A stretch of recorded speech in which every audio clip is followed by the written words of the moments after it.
Hey, I'm Beth Riley, and this is the Artist Spotlight podcast series. And today I am speaking to Andrew Himmler of the Delta Bombers. Andrew, how are you? I'm very good. Thank you. Thank you for having me. Yeah, absolutely. The Delta Bombers have a new album called Neon Sounds. It's going to be coming out on April 2nd. We'll talk about that in just a little bit. First, tell me about the Delta Bombers and how you guys met. So we met, funny enough, in 2008 on MySpace. MySpace was such a hot spot for music. Nothing really exists like it today. I posted a classified ad. I was 19 years old and I wanted to start playing covers like Johnny Cash and Eddie Cochran and kind of just get myself geared towards a bar band. And none other than Chris Monacan, the Wolf, replied to me, the only dude who replied to me. And we decided to get together and go into a local rehearsal studio in Las Vegas and jam out a few songs. And we made the caveat that if for some reason it sucked, we would just never talk again.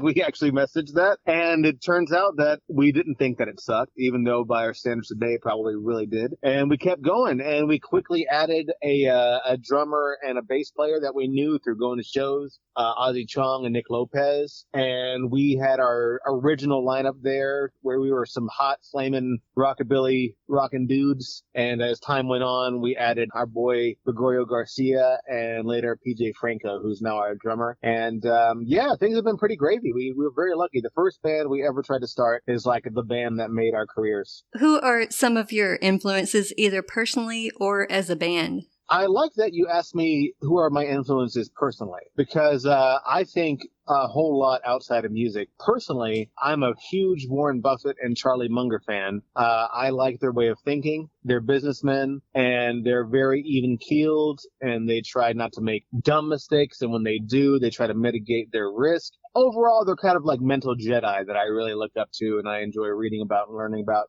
And it's definitely improved my life. On a music basis, I very much look up to guys like Jack White, Dan Auerbach, people that not only were very successful musicians, but were able to create their own brand and really own their music through really hard work and a long time of acquiring assets and buying their masters and making record labels and signing artists.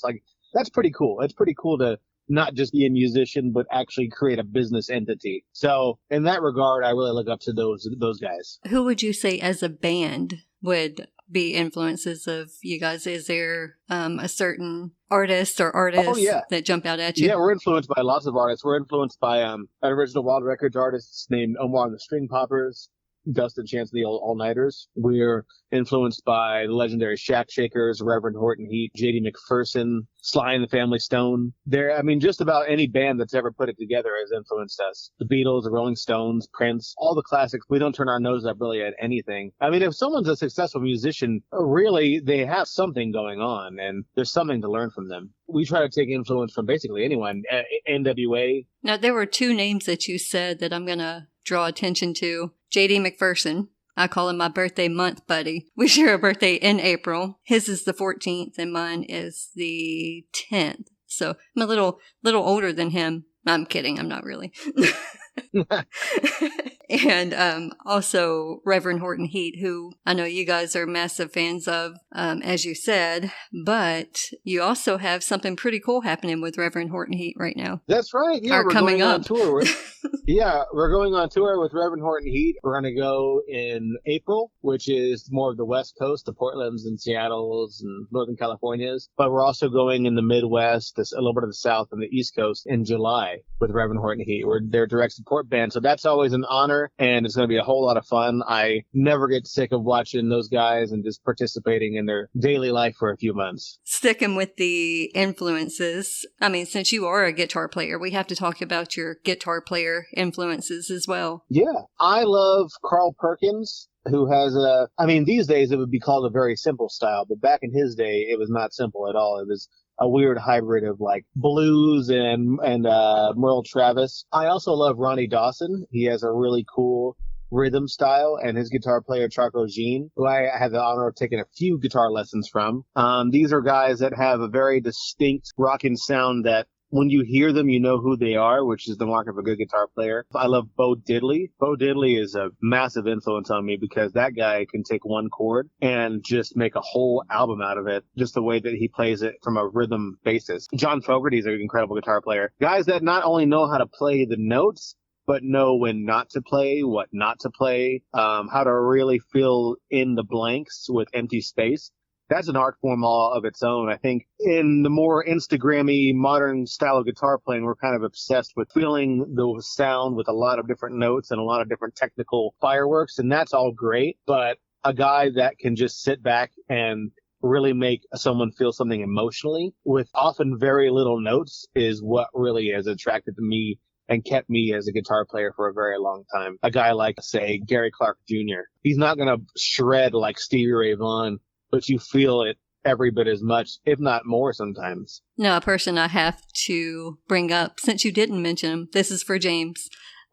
Dick Dale. Are you a fan of Dick Dale? I'm a huge fan of Dick Dale. I mean, his right hand alone, his picking technique is enough to make me a fan. We had the pleasure for opening for Dick Dale, I think in 2013 and 2014, and he signed my guitar. It was really cool to have met him briefly. I didn't know why he was playing, and I learned that he was playing kind of like to pay his medical bills and such, and I really respected him because he was really slogging it out there. Anything that's unique and different, I just really like, and Dick Dale is definitely unique and different. And one for me, because I didn't hear you mention him either, and it's not going to hurt my feelings if you don't like him, Jackson Browne. Jackson Browne? Yeah. Don't tell me you don't know who it is. I might have to hang up.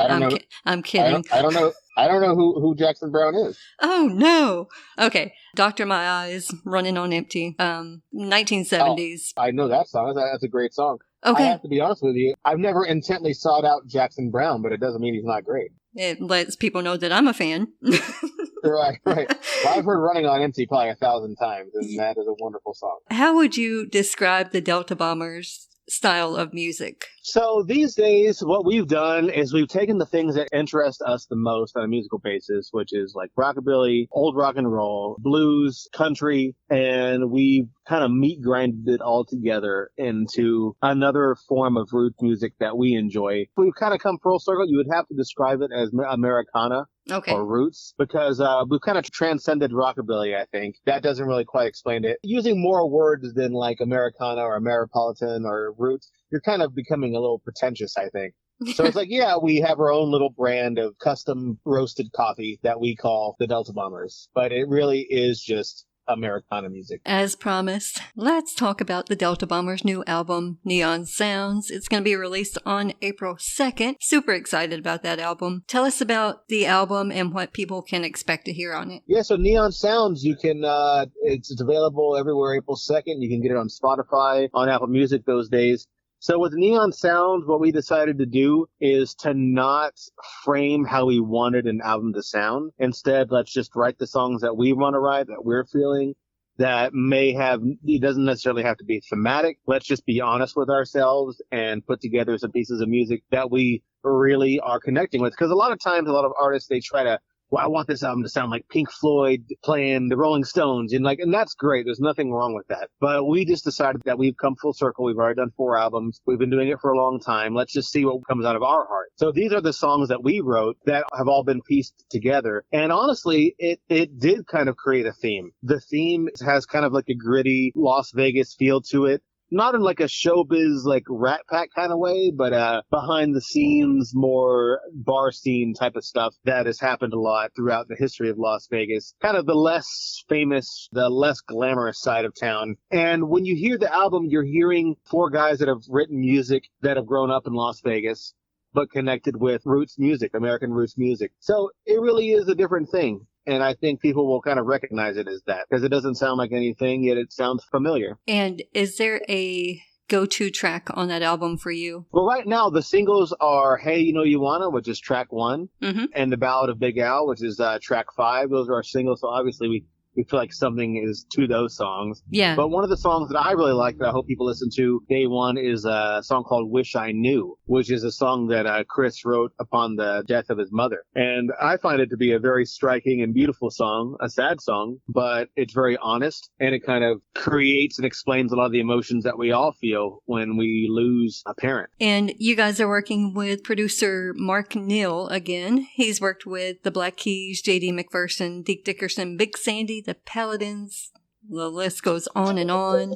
What's it like working with someone like Mark? So Mark is a music Jedi. He's an absolute wizard. When I first began speaking to him, it became very apparent that, like, there's nothing that I can teach this guy. I can only learn from Mark, because, like, he has just been doing it for so long. He's been so involved musically. He's done it on a professional level from the ground up. When we went into the studio, we just resigned ourselves to the fact that we're here to learn, we're here to listen, and we're here to record some great music. And I think once you do that and you don't try to interject on a great producer's art, then great things happen. Working with Mark, he really felt like a fifth band member, and he didn't boss us around or anything, but he just taught us why things sound good, why they don't, what sounds sloppy, what sounds tight, and he coached us up. And from a technical basis, he's a master.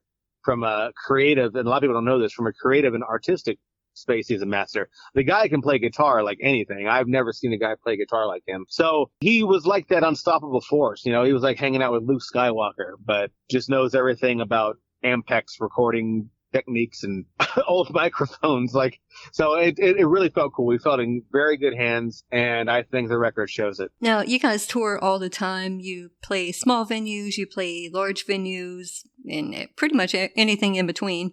Do you have a show, is there a show that sticks out in your mind? There's a whole bunch of shows that stick out in my mind. What happens on stage these days is kind of become homogenized.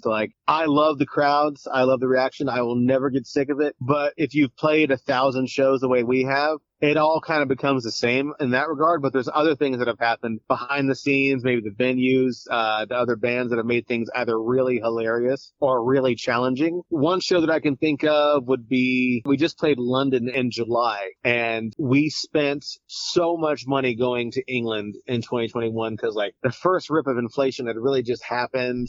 And we were so broke on that tour. We've never played a tour and lost money. And it was the first time in our lives that we were ever playing shows, making zero money and just pay debt that we had incurred to get there. So it was a really cool experience looking back on it, where we were learning about ourselves. We were learning about our emotions, about what it means to be disciplined, and how to recover from mistakes. And the vibes on stage were not even negative. You would think that it'd be a terrible negative experience to go across the world and lose money and come home in debt. But it was actually really humbling. And I remember those shows. I'll never forget them because I felt different on stage. I felt like I was playing from a point of gratitude and humbleness, to just even have this be the only tour we've ever lost money on. I felt so grateful. Now, you guys have a wide variety of styles that you play. You also play with a variety of different artists. Are you able to tell, as you were winning over a new audience, that maybe they weren't familiar with you at first? There's a few different stages that I've noticed. I feel like when you play to a brand new crowd, let's say we went to go play for a jazz festival and just nobody knows who we are. Usually a really good response would be in the beginning, at least, of the show, just everyone to be kind of quiet, not even a loud applause. Just, you could tell when people are paying attention. Usually when people are paying attention and processing something for the first time, they don't cheer as much and they're not as reactive, but that's not necessarily a negative thing at all. People tend to start being a little more raucous and cheery and over the top once they're very familiar with your sound. So the few times that we played to a new crowd and I noticed everyone's being quiet, but I can see all of their eyes, I know that we're winning them over. And typically what you'll see is after the set, people will come up and say, "Oh my God, you guys were incredible. You have a new fan." And it'll feel like you played an amazing show, even if on stage it was kind of a little more quiet and more crickets than you were expecting. After a while, weeks or months down the line, people will start to come up to you and say, "Hey, I saw you play at this jazz festival. I saw you here, I saw you there." And you will know that it worked, that your show 6 months ago really worked, and now there are new people at this next show because they saw you at that last one that maybe the crowd wasn't so receptive on paper at. So it's kind of a process. Have you ever seen a Delta Bombers t-shirt on someone in a random place? Oh, I've seen them all over the place. It's the coolest, weirdest experience. I've seen them at Disneyland. I've seen people in airports. I've seen people in malls. People send me photos. The funniest ones are when people are wearing the shirt and they don't even know who the band is. Because like by this point, our shirts have made it like into secondhand stores and Goodwills and such. So like occasionally you'll see a guy wear a t-shirt, a Delta Bombers t-shirt that's like old and wrinkly, and someone will be like, "Oh my God, you know the Delta Bombers X, Y, and Z," and they'll be like, "Yeah, I just like I thought the t-shirt was cool." and I think that is even the coolest thing, because that means that our logos really look great if some random guy just bought our stuff by the way it looked. What would you say the best part of being on the road is? The food. I'm a foodie, and the United States for me has become kind of a little bit boring to tour, and I don't mean that in a negative way. I've just done it a lot, and I know what to expect when I go to Texas or New Orleans or Nebraska. But there's a great restaurant, there's a new restaurant, there's a new thing happening everywhere. And fortunately for me, I really dig food. So if you're into food, when you go to New York City or New Orleans, there's somewhere that's going to blow your mind. So finding those little gems is really worth it for me, because I don't forget a good meal. What would you say the worst part about being on the road is? The worst part about being on the road these days is being away from our families. That's cliche, but it is very true. It is very challenging to be gone I mean, it used to be great when we were younger and we didn't have kids. We didn't care. But now, obviously, being gone from my son, who's 5 years old, for 4 weeks at a time, it doesn't feel good. It's also very hard to be healthy. These days, I'm trying to eat real healthy. It's hard to maintain that kind of discipline on the road day in and day out when there's just simply nothing good available wherever you might be. There might be nothing open. There might be only a truck stop. So that kind of stuff can be a drag, but it's more of a meditation these days. We just try to meditate, not literally, but figuratively, day to day, and really take it all in. And I think once you resign yourself to it, it isn't that bad. It's actually a great living. It's a good job, a fun job to have. So I don't want to be too complaining. And you mentioned your families. I have to talk about your wife especially, but you guys got married. We're going to get married like at a sooner date, but then the pandemic hit and all that stuff, and you guys moved it to a later date. But James and I got married during the pandemic back in 2020 on Star Wars Day of all days, May 4th. Oh, cool. Super happy that you guys finally were able to do it. Yeah, marriage is something that I've never connected with. Like, I never understood it, but I love my wife so much, and it was important to her. And we had been together for 10 years at that point. I wanted to get married to her and, let her know that I was fully committed to her. And yeah, it felt good. I mean, for me, like, nothing has changed. Like, it's not very romantic, but I mean, I don't feel any more married than before I got married. Yeah. But that's just because we have a healthy relationship and we have a really beautiful way of existing together. It's just kind of more about her and making her feel special. As it should be. At least for me. As it should be. Yeah.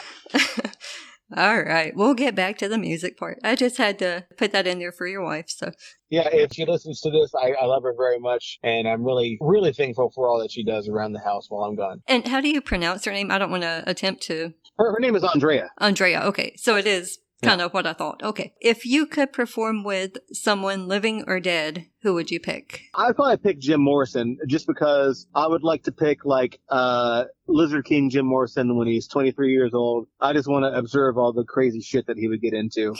I mean, musically he was great, but I just think it's kind of cool to see a car wreck every now and then. My sister Kara is quite possibly the biggest Jim Morrison fan of all time. So she'll listen to this just because you said Jim Morrison. Yeah, I think it'd be a lot of fun. A lot of people thought he was a party animal his whole life, and he was mainly, but the last year or two, there was on pretty good authority that he was really trying to get sober, and he was really trying to straighten things up, as a lot of us do when we come to our late 20s, and he just faltered. He didn't get there.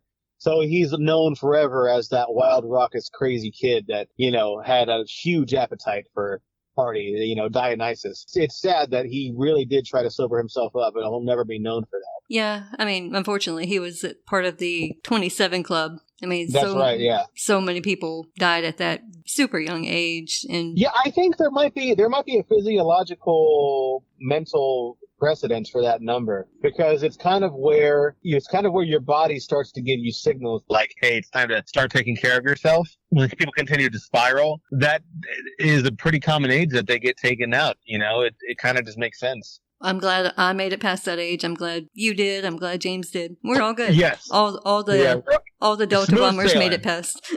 I'm good until at least 85 now. There you go. All right, now we're going to get into the fun questions because we always like to ask these. If you could have 3 to 5 albums with you on a desert island, which 3 to 5 albums would you pick? Yeah, this is one of those questions that I didn't think about beforehand because it would change every day anyway. Yeah, well, this minute. Yeah, this minute, I would have Sturgill Simpson's Sound and Fury. Okay. It's so different, and if you haven't heard it, I encourage anyone to listen to it. I would have the Beatles' Sgt. Pepper's, because that is just a stone cold classic. Even though I've listened to that album more in my life than any other album, I'll never get tired of it. I'll probably have Pink Floyd, The Dark Side of the Moon. Believe it or not, I just barely started listening to that album. I'm reconnecting with some of the classics that I missed in my life, and that's a fantastic album, so I would listen to that album again. And as a fourth, I probably would have some kind of like Motown's greatest hits type of album with me, because I love hearing all the tambourine and the well put together sound that came out of that studio. I never get sick of Motown. And no Delta Bombers albums. Yeah, I mean, it's just unnecessary. Well, I'm glad you didn't pick one, but there are some people that would pick their own album. I'm like, okay. Oh, I mean, I don't know if they're Kanye West. Kanye West, yes. You probably just take 5 Kanye West albums. Yeah, probably. If you could go back in time to any decade or year or an era, what would you pick? So I gotta go back in time. You could, or you could time jump if you wanted to. Skip ahead. Oh, if I can time jump, I'm jumping forward as far as the rules let me. Yeah. Because I mean, I am a historian. I love history. I went to school for history. And if I had to go back in time, I'd probably go back to like 1760, 1770, either in Europe or the United States, just to see how things were. It seemed like such an interesting time to me. But invariably, the future is going to be incredible, for better or for worse. I want to see what it's like 200 to 300 years from now. Now, you said a time frame that really sticks out with me, the 1700s I'm a big fan of. I call him TJ, Thomas Jefferson. Yeah. I mean, that era had such a weird. It's like the Middle Ages died officially in the 1600s, but the new Industrial Revolution was just barely beginning. It hadn't quite started. There was this weird middle ground where you could still duel. You could still duel to the death. There was no trains. It was still the age of sail, and the age of sail is very it's very romantic and beautiful. I'm sure it was a very hard life compared to what we have today, but it just seems in a way so romantic, and I can't get over the romance of it all, just the massive armies that clash with one another. I mean, it was terrible. It was terrible invariably compared to today on a societal and level. But it's so interesting to me. It's just the way they live day to day, eating pemmican. There's no refrigeration, eating salted beef. It's just like, wow. What a time. Yeah. Okay, so the Delta Bombers' new album, Neon Sounds, out on April 2nd. Anything else in the works for the Delta Bombers? At the moment, we're just concentrating on this album. We got a brand new music video for the Ballad of Big Al that'll come out, say, the week after our release, April 2nd. So we would implore you all to go check out our Instagram, click on the links, and go preload and pre-save our album, Neon Sounds, for April 2nd. We will thank you. And you kind of just did it, but do you guys have a website, social media accounts, or any of that fun stuff? Yeah, so on all of our social medias, it's all like at the Delta Bombers, and our website is www.thedeltabombers.com. But if you follow us on Instagram or Facebook, you'll get the updates, and if you really like us, go on our website and sign up for our emails, because anything that important happens, we send out a list of emails. We're about 10 or 20,000 names strong on that list right now, so that's how to get the direct source. Well, Andrew Himmler of the Delta Bombers, I sure appreciate you taking the time to chat with me today, and best of luck to you guys. It was so much fun. Thank you.